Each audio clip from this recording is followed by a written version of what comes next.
It's your girl, Claudia Jordan. We are here to spill the tea and break down some of the biggest headlines in the news and on social media. So sit back, relax, and get ready to sip on this hot tea on TGIF. Please welcome Al Reynolds. Hello, Alfred. How are you? I'm ghetto today, baby. This Wi-Fi over here, but good, good. Can't wait to get to these topics, though. There's some hot tea we talking about today. Wi-Fi issues. I think I know a thing or two about those things. I do remember you laughing at mine and I calling did. I it think this is ghetto. payback. This is payback. Look at God. Won't he do it? And a special guest co-host for the week, Armand Wiggins. What's up, Armand? I'm just hoping that my Wi-Fi doesn't break up. No, just kidding. I'm here having a good old time. I can't wait to get through these topics with you guys. So I'm excited. It's been a great week. All right. Yeah, it's been fun. We've had a good time. Y'all, Armand, I know you're on a cleanse. You're continuing to unlock your better self. So you're still continuing on it with this nonsense, right? Yes, we are. I like that. We're unlocking our higher and better self. So yeah, I'm still on my cleanse. It's over on the 2nd of March. So I can't wait this weekend. I'll probably be drinking a lot and having a good old time. So yeah. Oh, you just got one more day. Okay. Yep. Okay. Al, are you drinking today? I know you've been busy running around. Are you busy? Are you drinking? What are we doing? No drinking. I don't even have any water, Claudia. So Damn. no. You're going through it today, huh, Al? Yes, I am going through it deeply. Fox Soul need to send you a little care package, a little hotspot, and a bottle of water and some liquor. You said it. Hopefully they're listening. We'll see if it's in the budget. Okay. Now tonight we are kicking off the first of the month by celebrating Women's History Month.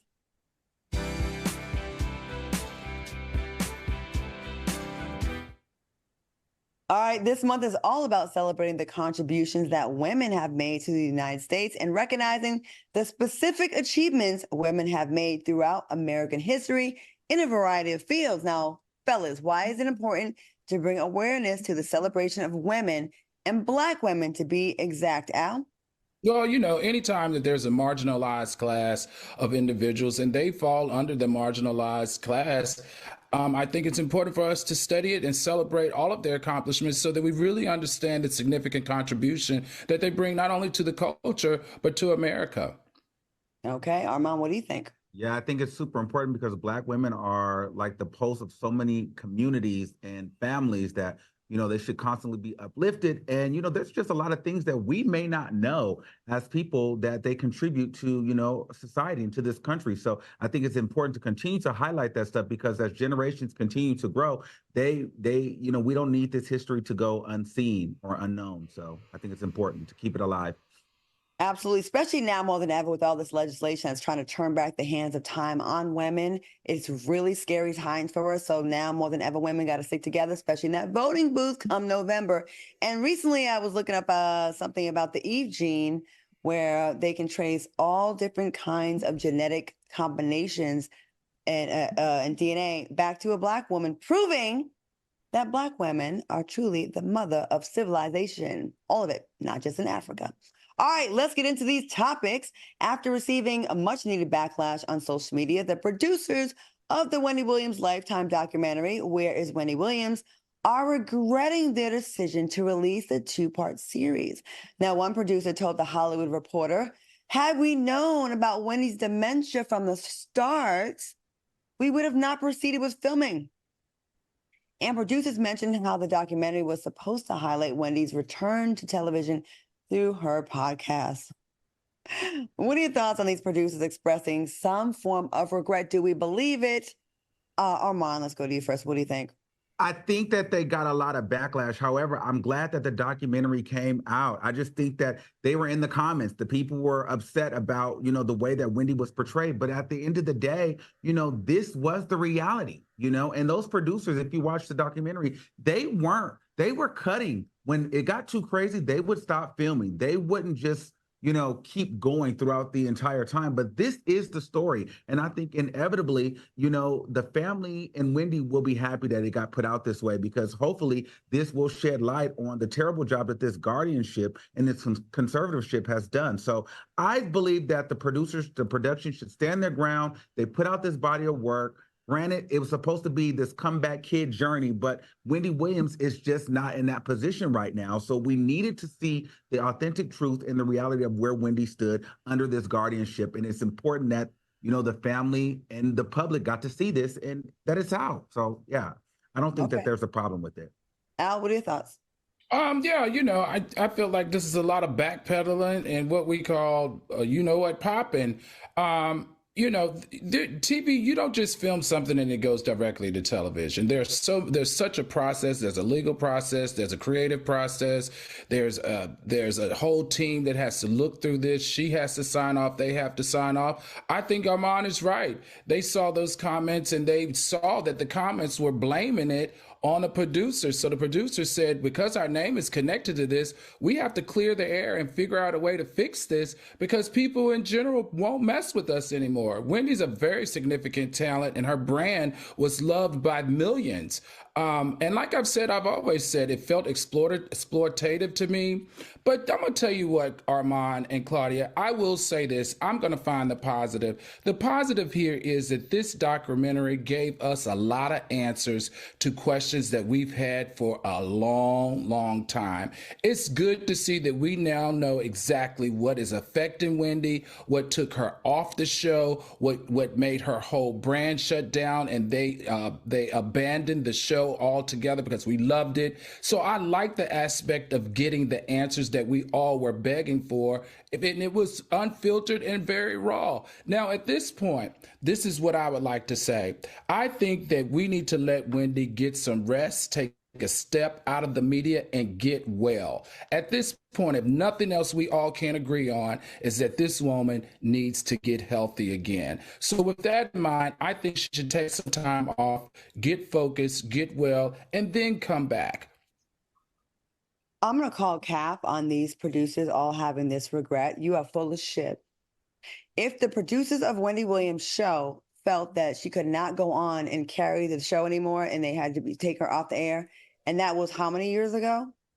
Then these producers shooting this documentary were well aware of Wendy's deficiency in her mental capacity.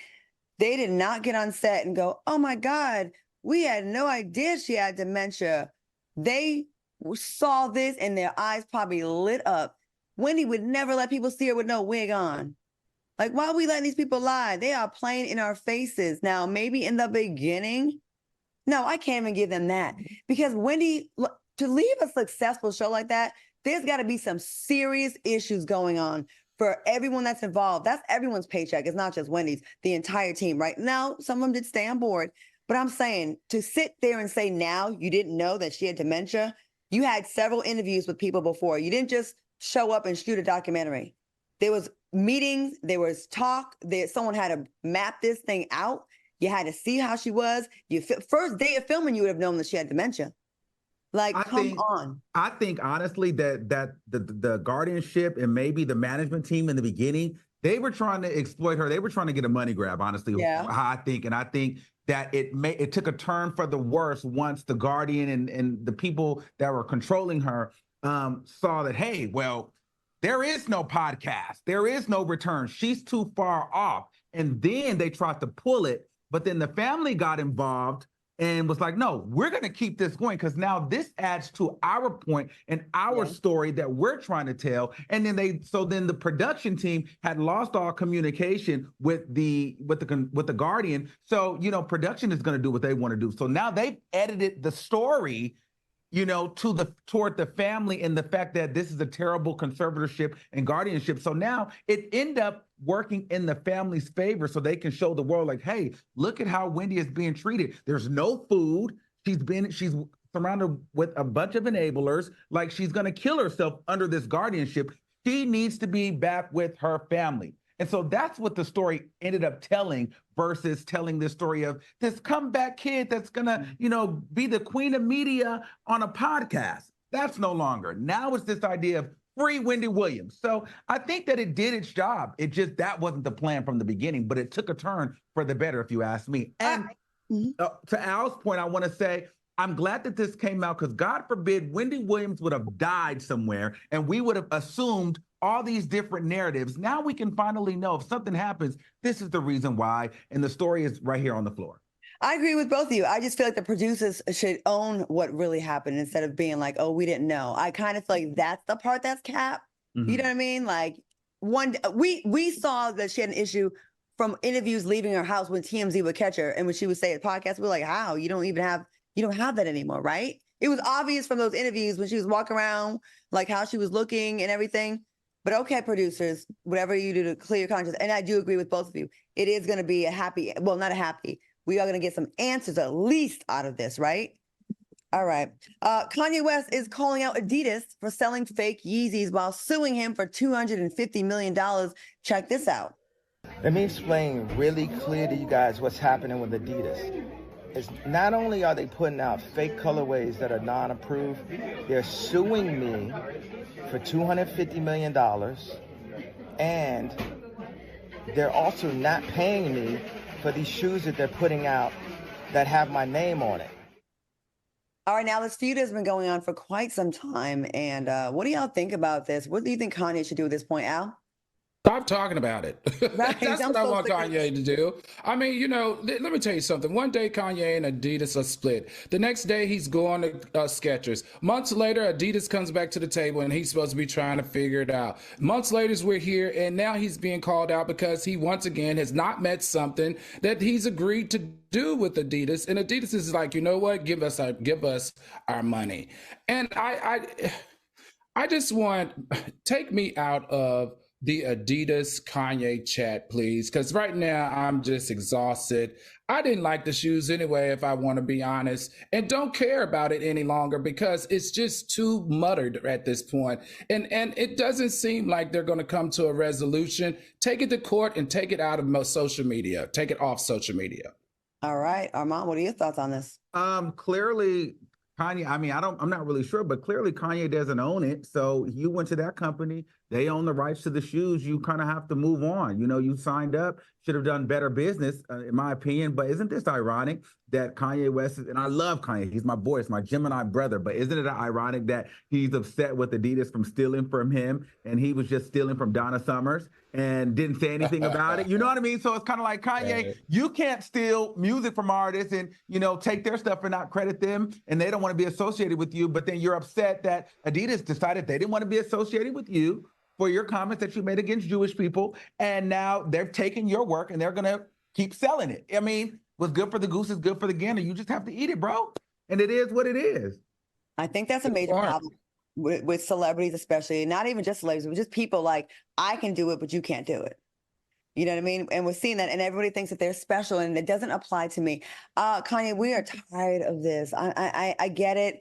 But you go back and forth. You want to hug Donald Trump from the back, and you say then George Bush don't care about black people. Then you act like you don't care about black people. Then you want to make Kim Kardashian. You don't like how she's dressed. She dressed too slutty, so you can't be with her anymore. But then you get with the new girl, and you have her with a whole PUSSY out in the streets with some sheer nylons. Right. I don't know who you are. I don't know who you are. It's hard to have your back, Kanye West, when we get a different version of you every single other week. You know, like you're classy, then you're not, then you're getting your dick sucked on a gondola with your wife in Italy, then you're classy, you're for the people, you don't want your kids to see this negativity, but then you're engaged with this with your new wife. I don't know who you are. You're with Adidas, then you're not, then Skechers, then you went back and posted a picture, I think, with the head of Adidas not too long ago. I don't know who you are, so it's hard to root for you when you change weekly. And I don't know, Kanye, because I feel like next week we'll be reporting something else where you'll be gloating in our faces at a Trump rally with the, you know, back with Adidas again. I don't understand. Exactly. Right? It's like. Right, exactly. Oh, see, this is what happened. You try to do Donald Summer wrong. Now look how you getting done wrong. And I'm sick of it because you are good at what you do when you're doing what you're supposed to be doing, but all this other nonsense. And I agree, Al, that was some of the ugliest shoes I've ever seen in my life. I never got the hype. And wait a minute, the Yeezys ain't all ugly now, but okay. Here we go. This is generation. 20-year-olds. No.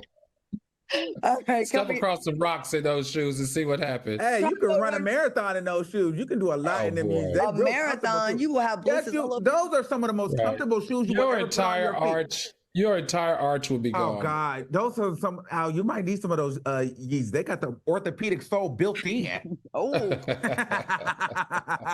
they ugly. All right, coming up next, find out why Fat Joe is under fire. And later, Andy Cohen's lawsuit is getting juicy. Keep it here. We'll be right back.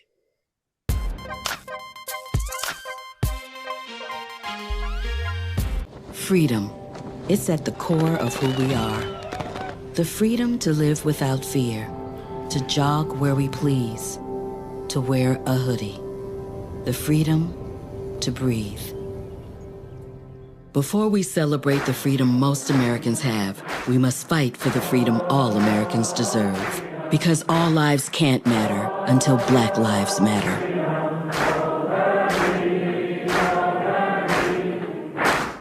How you been liking it, Dustin? I love it here. I love sparring with you. I love talking trash with Claudia. TGIF. What y'all drinking on? Buttery Chardonnay, my go-to when it comes to spilling this tea. 1942, baby. It's been a celebration all week. Every weekday. Yeah. Are you gonna have any left? How about the big bottles, Al? How big is it? All right, let's not be sexually harassing our co-host this early in the show. Not saying we won't. It's just going to be this early. On Fox Soul. This one's for the real ballers and shot callers, the sisterhood of women in tech. They're discovering cures, building apps, and programming the blockchain. They're CEOs, worldwide hustlers who can make it rain. They're tearing down the old boys club and seeing big gains. Because when women in tech come together, you know they make that change. My mom wanted my life to be better than what she had as a kid. When I became a mom myself, I feel like my whole world changed. You don't have to be a climate scientist to want to protect the earth. You always want the next generation to have something better than what you had.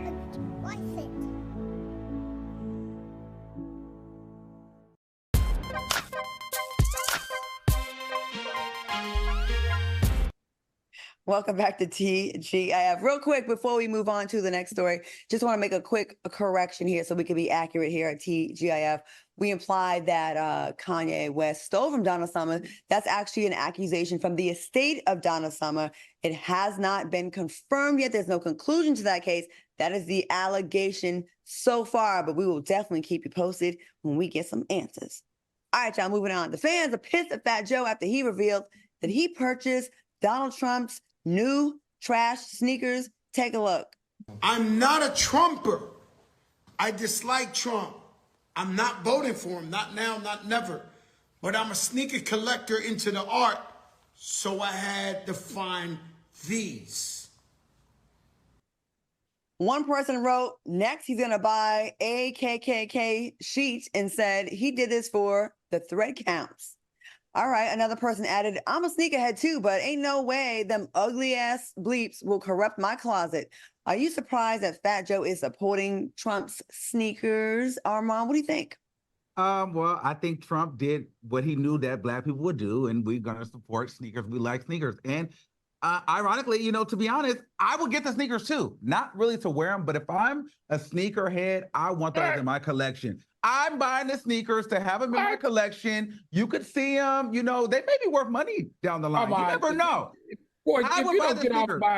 get off of my bad internet. Do you not know that when you buy the sneakers, whether you're a sneakerhead or not, you're supporting Trump and everything that he believes about white supremacy, insurrection, blocking, being taught Black history in the school, monitoring women's bodies, being a fraud, and it's okay, and not taking consequences. What are you saying? When you support someone like this by buying his sneakers, you're saying that too is okay. And I'm very upset about Fat Joe about this.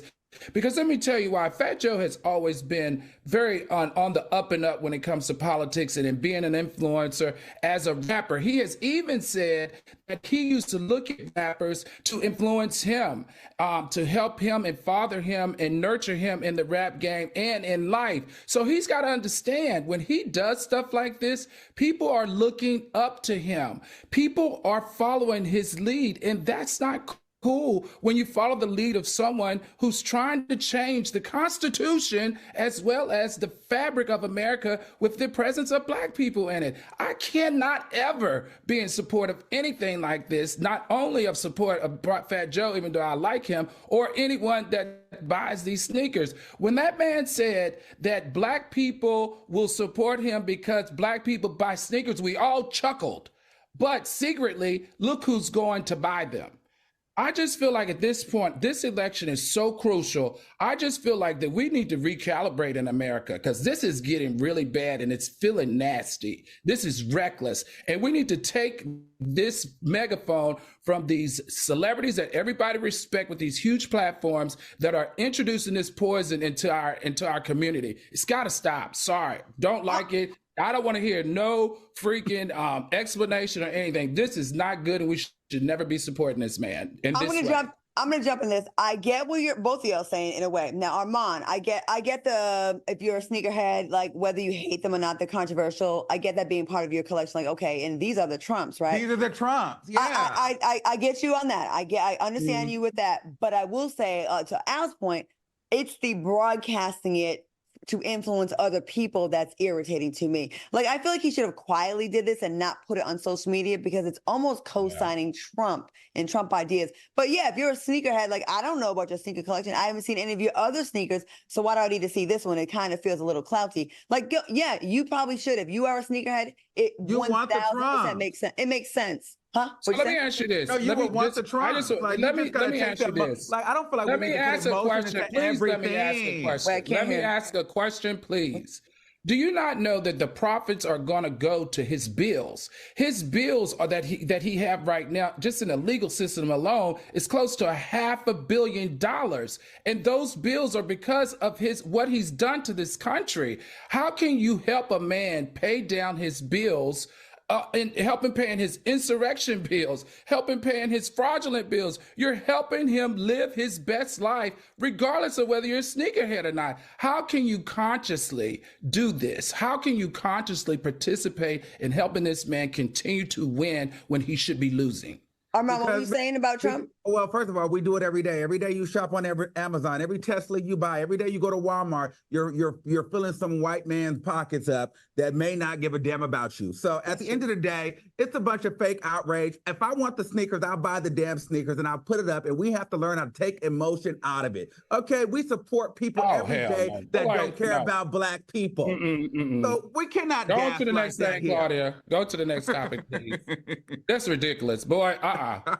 Turn that page, Claudia. Turn that page. Y'all better turn that page. What were you gonna say, Armand? Light it up. No, go ahead. Go ahead. Woo. Turn the page. Turn the page. It's Friday too. Look at Claudia. Look out.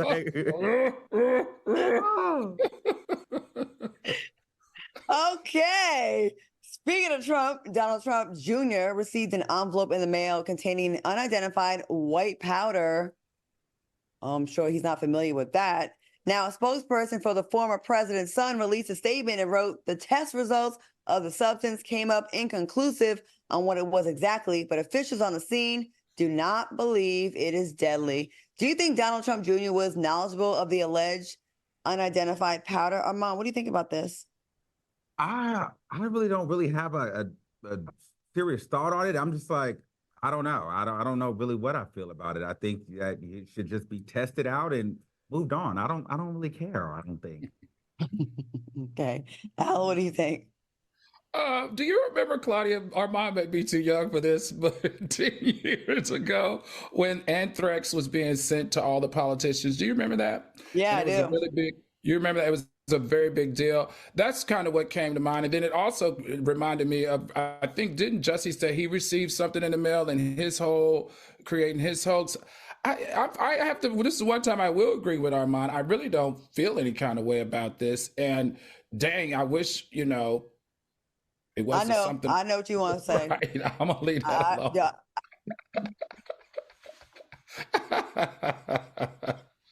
So yeah, I really don't feel any kind of way. Glad he's safe though. Are we?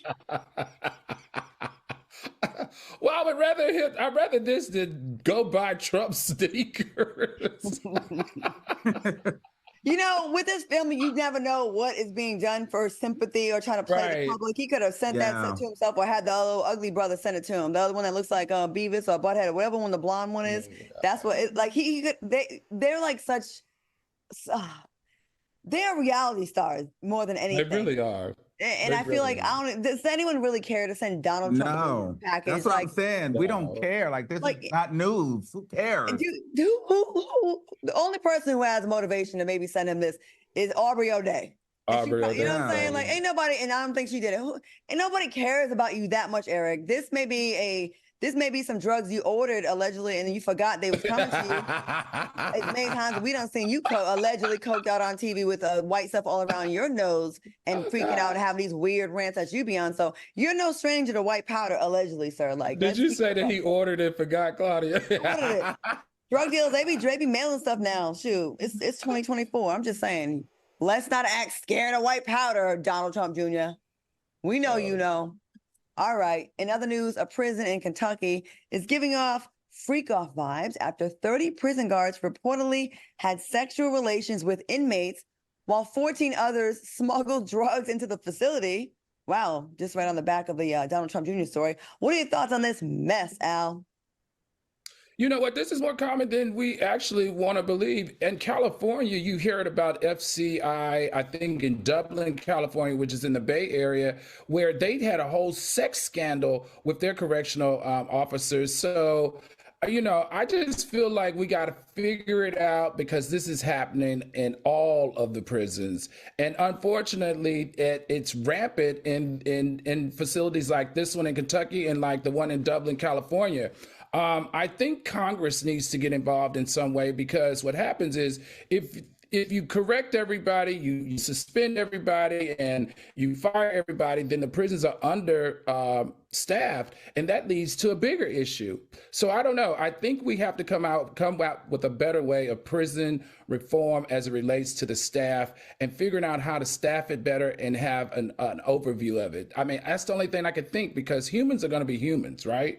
And prisoners and the whole culture of prison is also a moneymaker. That's why a lot of them got in trouble. They were selling drugs, they were selling sex. It was just all types of stuff going on. So I think somehow we got to change the legislation relating to prison reform and administration in the prison system. I think America needs to make up its goddamn mind. If you want to be the country in the world that has the most amount of people that are in prison, in the prison systems, maybe we stop sending so many billions of dollars elsewhere and maybe put 1 or 2 B's of our money into our prison systems here because you got prisons eating food with maggots in it. You're understaffed. You have people that don't give a damn. And I think if it's going to be such a huge part of our society here, prisons, which again, we have the most prisoners in America than any other country in the world, including countries that have 2 billion people, we are way above them.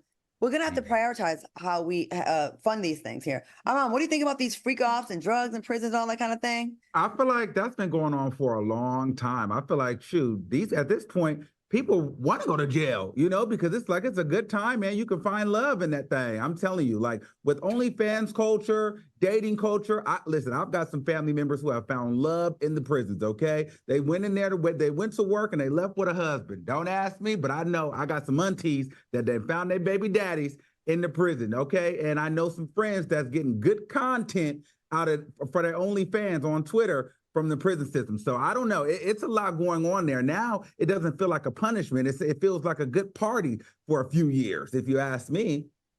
So you're saying that's where I should be looking. That's where it's at. I mean, to be honest with you, like it seems like a lot of the prisoners are having more fun and living, you know, better lives sometimes than us on the outside. They getting the drugs. They're creating the content. They sleeping. I need some alcohol. I need some They're alcohol. having a good time. I mean, I'm not making. I need some alcohol to work with this what it boy is. today. I mean, it's crazy, but why do we act so shocked about these things?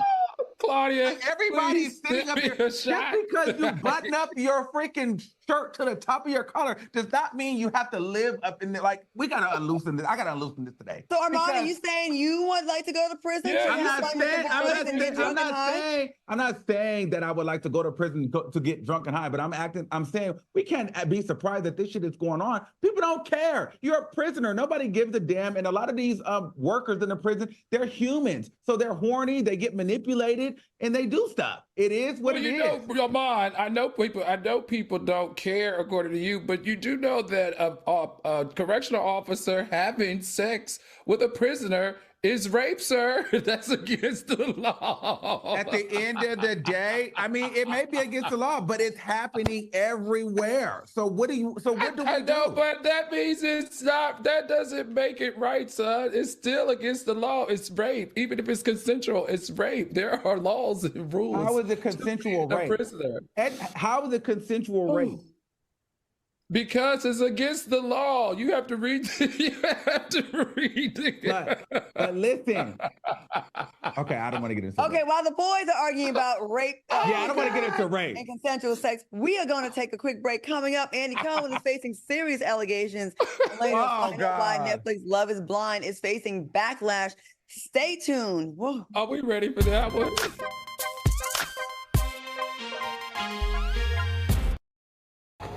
Scene 103, take one. I thought we'd be on the same page about this, and we're not. How do I know the way I'm gonna respond to it? I want you to get the vaccine because I want you to be safe. What if you end up in the hospital? That's what I'm scared of. If you was to die, man, that would literally kill me, man. I hug you. Yes. If it made you feel that way, bro, I would probably do. I love you, man. I love you too.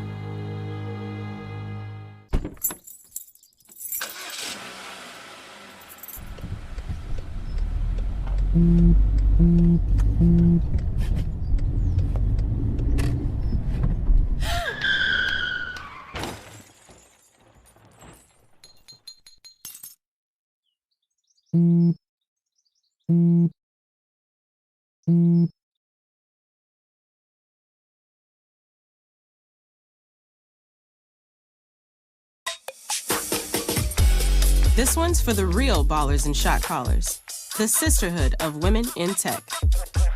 They're discovering cures, building apps, and programming the blockchain. They're CEOs, worldwide hustlers who can make it rain.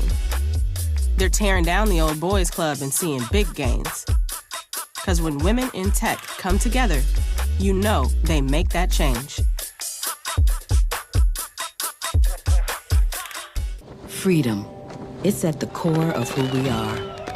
The freedom to live without fear, to jog where we please, to wear a hoodie. The freedom to breathe.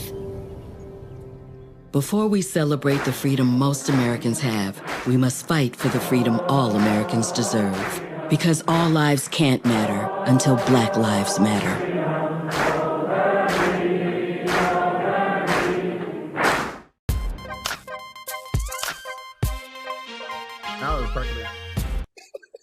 Welcome back to the show. Y'all okay? Al, you okay? Armand, you okay? I'm having a blast.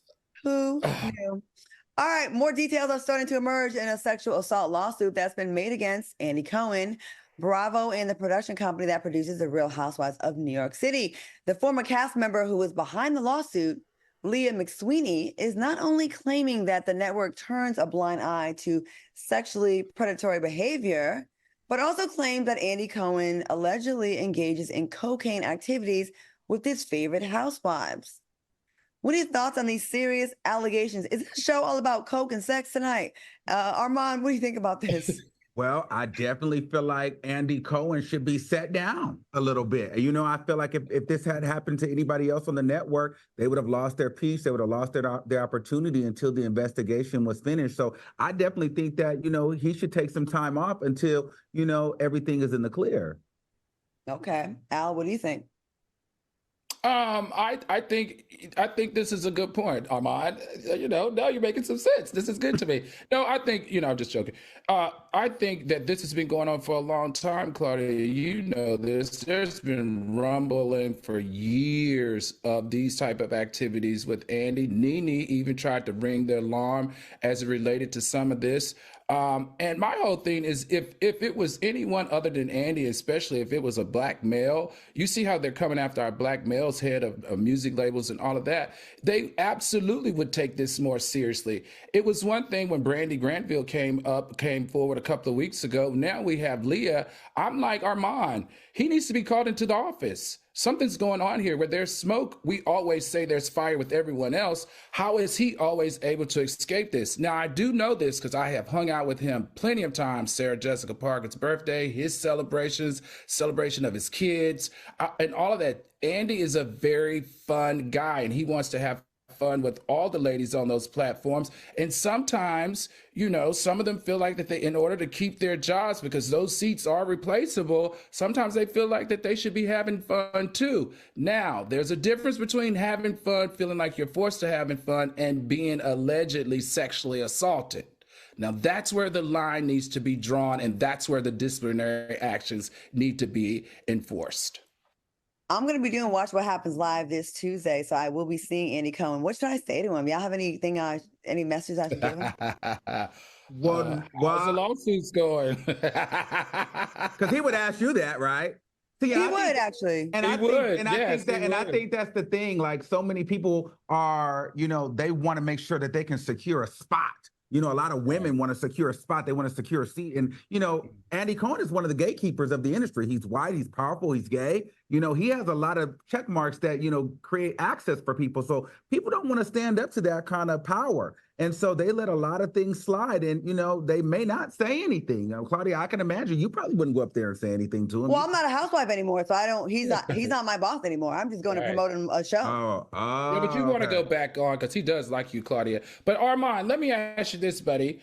Do you think that a gay man can sexually assault a heterosexual woman? Well, I was going to ask that, but I didn't really want to get into too many treacherous waters because I feel like sexual assault can be very, very touchy. Because I feel like anybody can be sexually assaulted if they feel uncomfortable. If I ask you to do something and you don't like it, then of course, as a gay man, I could sexually assault you if you feel uncomfortable. But I'm interested to know, like, what does that look like? Of course, a gay man can sexually assault a woman, and I think a lot of times gay men get away with stuff that a straight man would definitely get smacked up for, because it all depends on the person who is coming from. For example, when an ugly person hits on you, right, and you're like, "Ugh, get away from me," sexual harassment, don't like it. When someone that you're attracted to and that you like hits on you, it's sexy and it's flirtatious. Of course they can, but a lot of times I don't have gay men grab a titty or grab an ass, and it's okay under the guise of, well, he's gay. Excuse me, are you referencing me, Claudia? Are you referencing me? Because you know I'm not snitching now. Well, you know, in my gay life, I will say I think a lot of that happens though, because as me growing up as a young gay and into my adult gayhood, majority of all my friends and women, they just you're gay. Titties pop out, butt out, everything's out. They just get naked. Like, you know what I mean? They're like, you don't want me. So then I get comfortable with looking at them. They're showing me this. They walk around me naked. You know, I have 5 sisters, so I'm used to it. So, and my girlfriends, they strip in front of me like nothing. So I just think it becomes the culture between guys and girls, gays and girls. Like, we just kind of have that unspoken language of like, girl, I'll get naked in front of you. You'll get naked in front of me. I'm going to talk about your body. I might grab your boob. You might slap my ass. And, you know, you don't know that that person's offended until they say something, because we're like sister, brothers, sisters, you know? And so I just think that it takes a person you have to tell me that I'm making you uncomfortable, especially if you're a woman and I'm a gay guy, because I won't know, because I definitely don't want you. Yeah, well, I don't get naked around my gay friends. And I don't give you permission to grab my titty unless I grab your titty first. Okay. And Al, I wasn't talking about you, but you done put yourself out there. You jumped in the middle of the street. So I was like, I remember hitting you on the booty a couple of times and grinding on you too. So I'm like, Al, you grind on everybody. I do. He's an equal opportunity grinder. All right. Based on a new bill presented by Mississippi Senator John Polk, there's a possibility that 3 historically Black colleges in the state of Mississippi could be selected for closure by end of 2025. Now, those universities are Alcorn State University, Mississippi Valley State University, and Jackson State University. The Board of Trustees of Higher Learning will carefully assess enrollment data, economic impact, and the types of degrees offered at each institution to see if they have positively impacted residents of the state. That's June of 2025. All right, what are your thoughts? Al, let's go to you first. I'm going to jump in you, here. Al. You guys That's know you. that I teach at HBCU. This is probably the most ridiculous thing that I have ever witnessed come out of our legislative halls. Mississippi, Claudia, you know this, has the largest population of Black people. 38% Black. What are y'all doing down there? What are you talking about? Like, what are you talking about? That we're going to have to examine if the state benefits from this. Also, HBCUs, these HBCUs and HBCUs in general, they make or produce 75% of the PhDs in America. 46% of the Black executives, 85% of doctors go to HBCUs, and 78% of military executives go to HBCUs. 50% of all dentists come from HBCUs. How can you dare say the positive effect that these schools have on our community, and in particular in this state? For me, this belongs in Where is the Outrage segment, because we are not seeing this in any national media. We're not seeing it in any local coverage. Celebrities should be upset, especially the ones that have gone to HBCUs and talked positively about it. There should be a lean in here. This is unfortunate and heartbreaking. And Polk, whoever your name is, shame on you. Shame on you for even introducing a bill like this. Instead of introducing a bill, how about you introduce a freaking solution with providing them some freaking money? All right, Armand, what are your thoughts? I think Al, you said it. You summed it up probably better than I could. So I'm gonna let it rest on that. After my experience here at this HBCU and learning a lot that I learned about this, I need these Southern states to do better. And this is something we cannot be lazy about anymore. And what we can control is our participation in the process. Let's get these morons elected to make these kinds of decisions. Mississippi, you are 38% Black. 38% Black. You are positioned to have so much voting power if you so chose to do it. Stop letting these white people intimidate you. Stop letting these legislators redline the hell out of your state. Stand up and fight back. You have the numbers. You have the numbers. And I wish the Democratic National Party would spend some money in these states and stop just writing them off as, oh, they're red. They should not have to be red. And they really should not have to be states that do not have the best interests of Black people in mind, because that is where the line, like there's so many Black people that live there. This should never be going on. And why is this raggedy ass, dusty ass white man making these kind of decisions and just writing these HBCUs off? If y'all don't see what is happening with the erasure of Black culture, Black history, and Black power in this country, along with power of women and controlling their own bodies, the Republican Party is doing a number on this country. And if you let this go down one more election cycle, this country will not be the country that you recognize now. It will be unrecognizable. It will start with Mississippi. We'll start in Florida. It's going to go to Mississippi, and it's going to spread out. That's right. Play with it if you want to, but you got to get involved. If this act is approved, it will go into effect on July 1st, 2024. All right. 25. Okay. 25, yeah. I'm sorry. That means you can't buy these shoes, Armand. Look at him. He wants them shoes. I would never wear them. But I would have them. Don't say anything else. Leave it right there, please. I want my blood pressure to go down. Keep it locked, because coming up next, find out why Netflix Love is Blind is getting backlash. And later we are playing a fun game of She Did That. We'll be right back. She Did That. We'll be right back.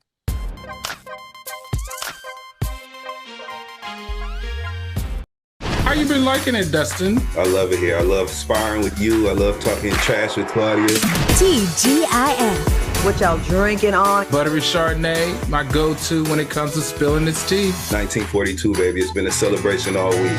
Every weekday. Yeah. Are you going to have any left? How about the big bottles, Al? How big is it? All right, let's not be sexually harassing our co-host this early in the show. Not saying we won't, it's just going to be this early. On Fox Soul.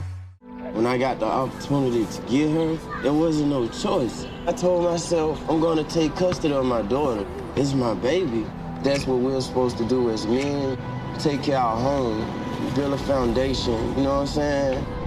Love, our money, she's my purpose. I'm here to walk with her, hold her hand until she can walk alone. Ain't nothing like being a father in this world.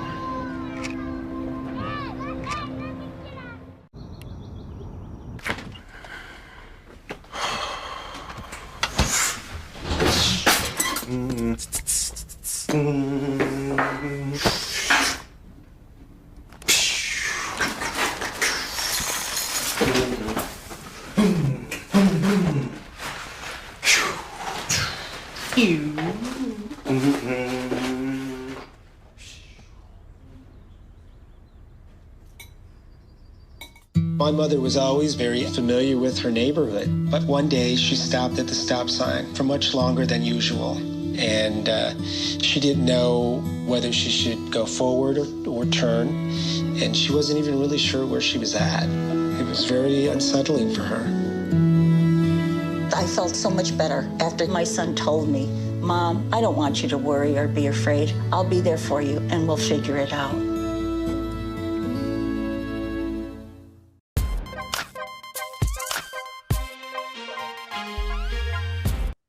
Welcome back to TGIF. RGL season 6 of the Netflix hit show Love is Blind is being accused of hypersexualizing their only Black female cast member, Amber Desiree Smith, aka AD.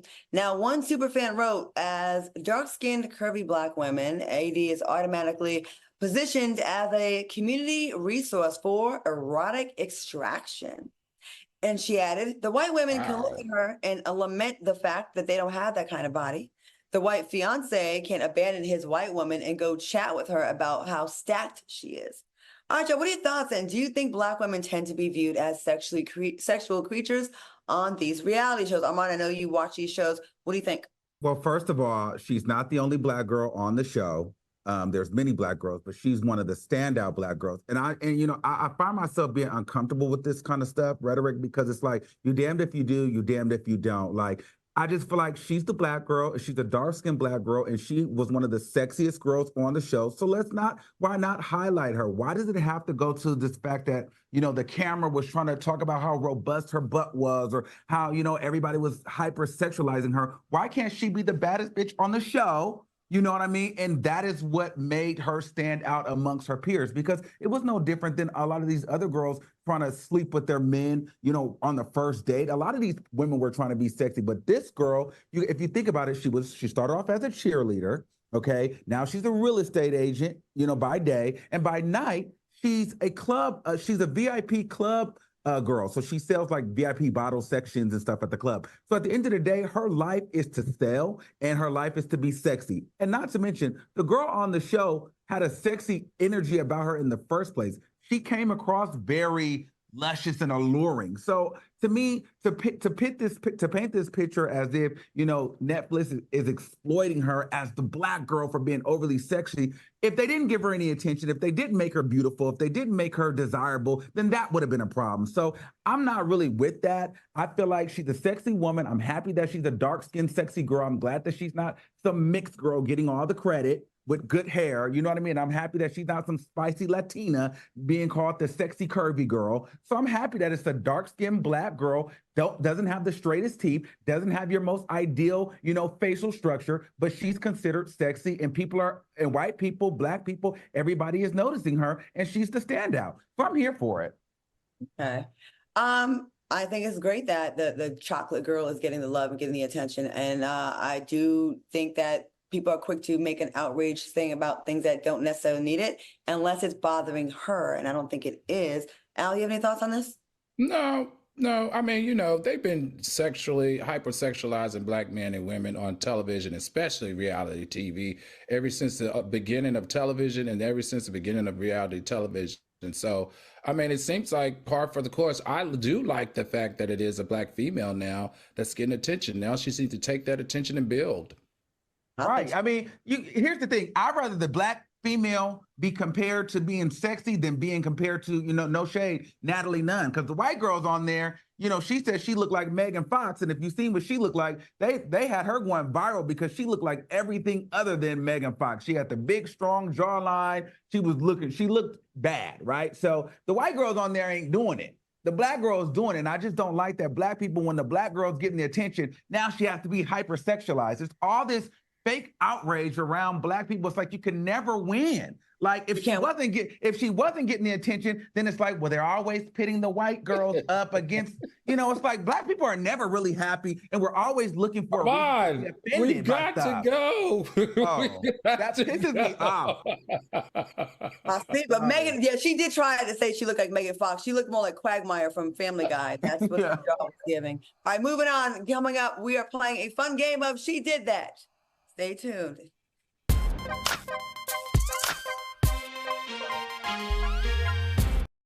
Freedom. It's at the core of who we are. The freedom to live without fear, to jog where we please, to wear a hoodie. The freedom to breathe. Before we celebrate the freedom most Americans have, we must fight for the freedom all Americans deserve. Because all lives can't matter until Black lives matter.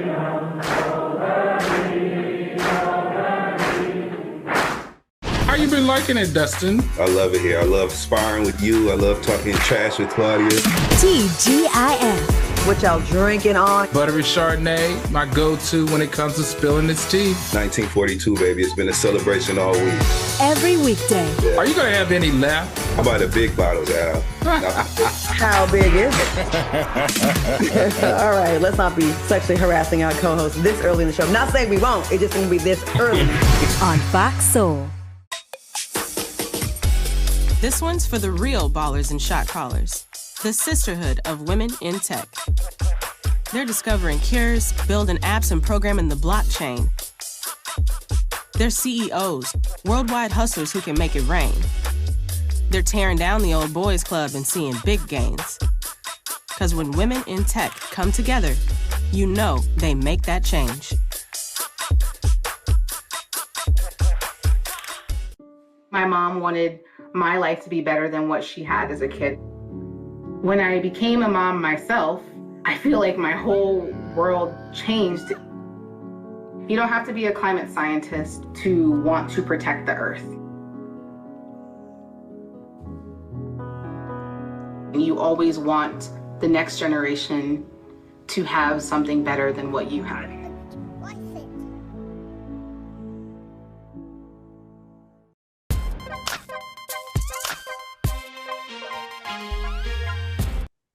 Welcome back to the show. All right, y'all, in honor of Women's History Month, we are going to play a fun trivia game called She Did That.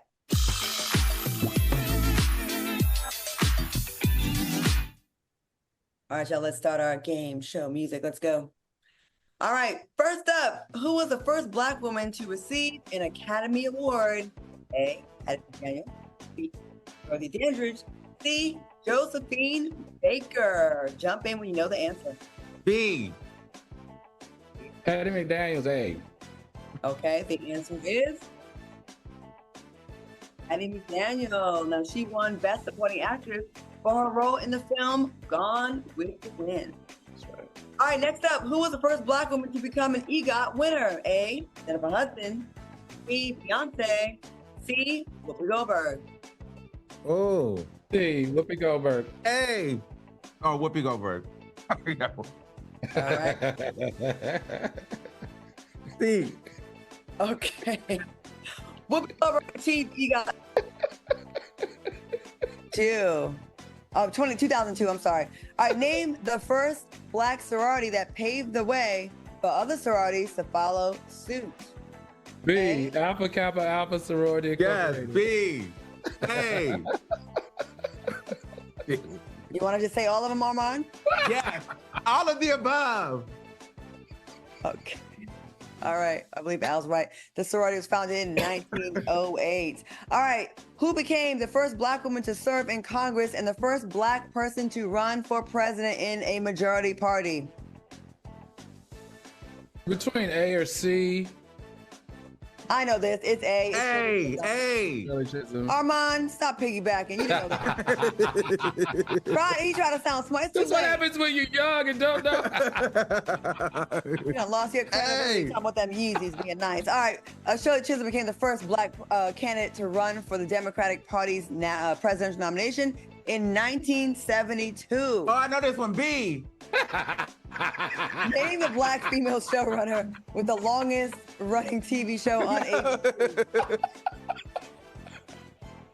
Wait, or is it C? It's one of those. It's C. Okay, so. Final answer, Armand? Oh, yeah. I say A. I don't know. Okay. The answer is? Yes, I heard it right. Grey's Anatomy is entering its 20th season. All right. Oh, wow. Okay. All right. That was a lot of fun. And we see that Armand is not only a fan of ugly sneakers, and yes, he is also But he does not know cheater Black when it comes to muscles. Cheater. Oh, but I got the last one right. Boy, you said every letter. I said B. That was right. Al, We did that. You know what? I don't even know. I can't help him today, babe. That was perfect. That was great. Yeah, that was perfect. That was right. Is it his age? Maybe it's his age. No, we did that. We need to move on. We did that one. That was right. A win is a win. We gonna move on. Speaking of she did that, not only did Beyonce make history as the first Black woman to reach the top of Billboard's country music chart, but her influence has helped to increase the streams for other Black female country artists like Tanner Adele, Raina Roberts, K. Michelle, and Ronion Giddens. What are your thoughts on these Black women taking over the country space? Armand, go ahead. Listen, I'm not a big country music fan, but I'm here for Beyonce. Actually, her going #1 with this song actually has helped so many other female country artists like get their music played. So I think shout out to Beyonce for going #1. This is like her 9th #1 record, and this is her and Taylor Swift tied for females to get the #1 record on country Billboard Hot 100 charts too. So I think this is great for Beyonce. She's bringing more people into country music and opening our minds to listen to it for those of us that may have not listened to it in the past. So shout out to Beyonce for doing her thing and, changing the direction of music yet again. That's right. Al? Yeah, absolutely. And she also not only chart #1 in country music, but she's charted #1 on the hip hop R&B charts as well. Congratulations, Beyonce. And this is why we love you. When Beyonce moves, the culture moves, and the way that she amplifies the other artists is just how it should be done across the board. Shout out to you, Beyonce. You continue to just make us proud. All right, DDG revealed that he dropped $50,000 on a permanent diamond tooth. Do you think that's a waste of money? Armand, what do you think? I think so, just because those veneers are not going to last, and at some point they're going to fall out and you're going to have to replace that. So if you bite into stuff, because I have my veneers and these things pop off sometimes if you eat, and they can be really, really, really expensive. So I don't know why you need the diamond there. You can get the fake one, Armand, you lost one of them teeth? Listen, the one in the back popped off. I was eating some crab legs one time and it snapped. I was so pissed. So it's an arm and a leg. They're like $3,000 a tooth to really get them fixed here in LA. So it's a mess. So yeah, I probably wouldn't do the real diamond, but if you got it, why not? I like DDG, so I'm here for it. It looks good, but somebody punch you in the mouth, they try to take your tooth out now because that's 50 grand sitting right here. I'm gonna need this to stop. I'm gonna need people to get the right size and not get these ones that are gonna pop out, and stop going to Mexico, to Tijuana to get your goddamn teeth done. And diamonds in your mouth like this is crazy. Al, what do you think? I think he's young. I think this is dumb. Are we But you just know old, what? Al? We ain't. I think so. I just like, when I see stuff like that, I think what I've seen happen. Like he said, his popped out. What if he swallows it? What if it pops out? He swallows it. He swallowed $50,000 that he could have used for something else. But he's young. He's having fun. He's got the money. So, and plus, it helps us talk about it more in a positive way, maybe. And my thing is, you can always replace it. If you got 50 grand for your teeth, then you got 50 grand laying somewhere else. So I say get them all done if you want to. There's nothing wrong with it to me. Oh, we old, Al. I know we are. Damn. Like, who wants to live for tomorrow when you can live for today? A dime, $50,000. We're not gonna have Social Security. We're not gonna have no Social Security with the Mars generation, Claudia. We better start selling and saving. Let me tell you something. You could die right now, and all that saving you did does nothing. Live your life. Oh Lord, please stop. Keep done and buy the diamond. Please, no, please, Claudia, take us home. Please take us home. Bless your hearts. All right, we had a fun week. I want to thank my co-hosts Al Reynolds and Armand Wiggins for joining me tonight. Good times. Thanks for watching us on YouTube. Stay tuned for Street Flavor. Have a great weekend, Armand. Thank you. We had a fun time with you. And yeah, thank you, Armand. Let me see you around with $50,000 of diamonds in your mouth. You might lose another one. Right, me and Claudia, we're gonna tranquilize you and take you back. We're gonna steal the teeth. Have a good weekend, y'all. Have a good weekend. See ya. Bye.